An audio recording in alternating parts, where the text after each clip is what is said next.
Whether you're in something as little in the grand scheme of things as like a boardroom meeting or a friendship group, or something as large and expensive as a state or a country, you should realize that regardless of the circumstance, the loyalties that you give and are given to you are few and far in between, regardless of how expensive or minute your leadership may be. Your true loyalties, genuine loyalties, should remain to the few rather than the many.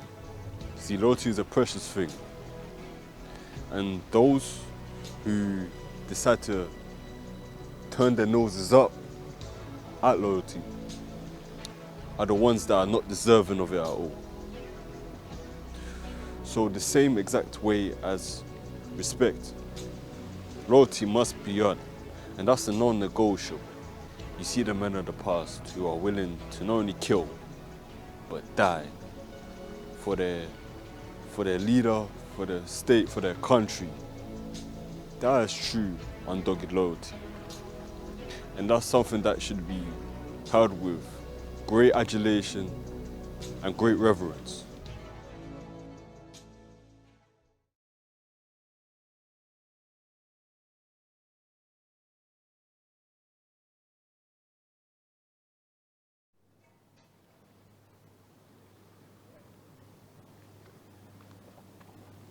Loyalty is a very powerful tool. It can either be used for you or against you, for your favor or against it. In the same way, it can be used for strategic partnerships. It can be used against you, not only as a virtue, but as a vice. See, I want to distinguish the difference between loyalties and trust.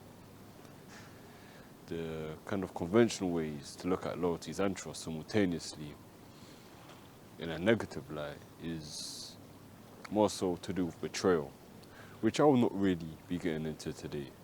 It's going to be more so the fact, and I want to kind of emphasize that your loyalties and who you bestow your loyalties upon, it is a privilege. Because if you do bestow your loyalties upon somebody, that's a strong conviction that you're willing to compromise almost everything for them, if not die for them.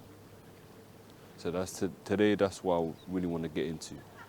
The truth is, you should deliberate your loyalties sparingly, so as to not have it used against you. The same way your loyalties shouldn't be given out so frivolously on your behalf, you shouldn't expect loyalties of everyone else to be given to you.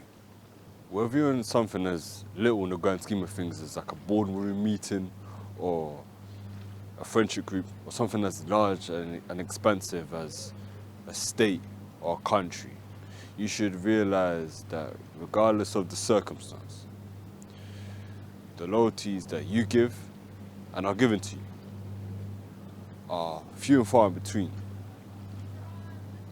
The fact that they are rare and almost precious should be taken into consideration, and thus should be treated with respect, regardless of how expensive or minute your leadership may be. Your true loyalties, genuine loyalties, should remain to the few rather than the many. See, if you're not careful with deliberating your loyalties, then they can be used against you. Not only in terms of betrayal, but people will disregard and neglect your loyalties, which is something that is very precious and shouldn't be, at least on your part. In a relationship like that, which is more or less transactional, you will find that more often than not, the loyalties that are given to you by that person that you give your loyalties to, they only, present you with their loyalties only when it serves them, and only them, as opposed to you yourself. As soon as your loyalties are not convenient to them, you'll be dashed away and disregarded. As soon as you're not useful to people, which is why I always say to be useful to people in any situation, you find that you are disregarded and neglected and cast out. Other than surefire betrayal, this is why people and you yourself should keep your loyalties and your circle of loyalty small to an exclusive amount of people. True loyalty, true unbridled loyalty is a very powerful thing.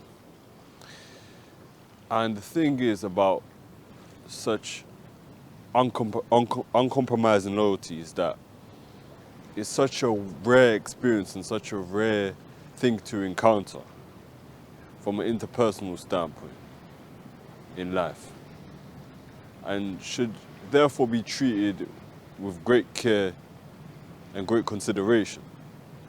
What history has taught us in the past with many great leaders is that men are willing to die for loyalty. The exact same way they are willing to kill for it. You see the men of the past who are willing to not only kill, but die for their leader, for their state, for their country. That is true, undogged loyalty. And that's something that should be held with great adulation and great reverence. Maybe I'll get into betrayal in another video, but now I've kind of explained my reasoning. I hope you understand the reason behind why it is essential to disperse your loyalties very carefully. Because if it will not work for you, then it will work against you. So many people in this world are so frivolous in giving their loyalties out to one another that they get so shocked when it is used against them. But if you really use your head and is level-headed about things, then you realize that if you are able to disperse your loyalties carefully, then that will never be a tragedy that you will ever experience. Unlike many people in the world, if you are able to disperse your loyalties carefully, then you are able to not only evade surefire betrayal, but you're also able to not have it used against you, in the sense that you avoid neglect, you avoid being taken advantage of, which is never a position that you truly want to be. Imbuing your loyalties to the wrong person, the consequences can be dire. So essentially what I'm trying to say is, giving your loyalties to somebody else is not a realistic thing. As in, to everybody else, I mean. Not everyone is entitled to your loyalty. The same exact way that not everyone is entitled to give you their own loyalty. As giving the loyalties to somebody else, to the wrong person that is, the consequences can be dire. You see, loyalty is a precious thing.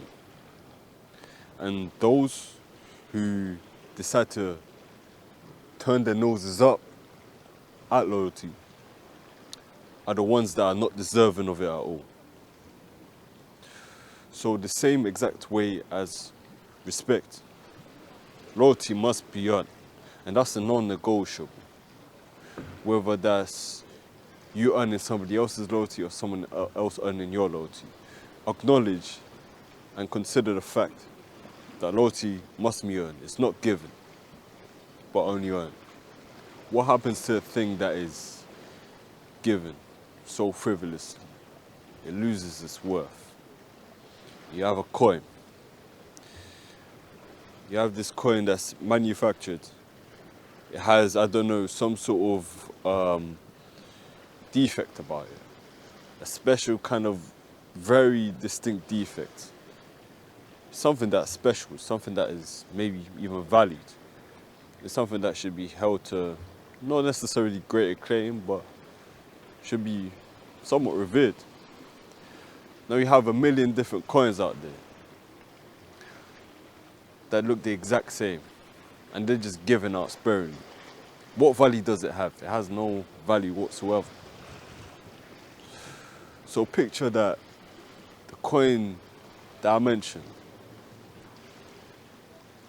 with a defect. That coin, similar to something around the lines of loyalty. Something that is rare and something that should be cherished and held to acclaim. And I understand, as with many other things in this world, loyalty is a fickle thing. And people will only use loyalty, maybe even to yourself to an extent, will only use loyalty when it's convenient for them or you. And I understand that, as I said prior, loyalty is only convenient and a fickle thing for those who only need it for the time being, at least for the most part. But true underwood loyalty, it exists and it is there and present, and it should be cherished and valued more than it is, especially nowadays. But take this into consideration. The same exact individuals that you may entrust your loyalties towards, same exact individuals who you may even die for, are not the same individuals that are willing to do the same for you. So stay prudent and strategic, and let this be a subject of meditation and reflection.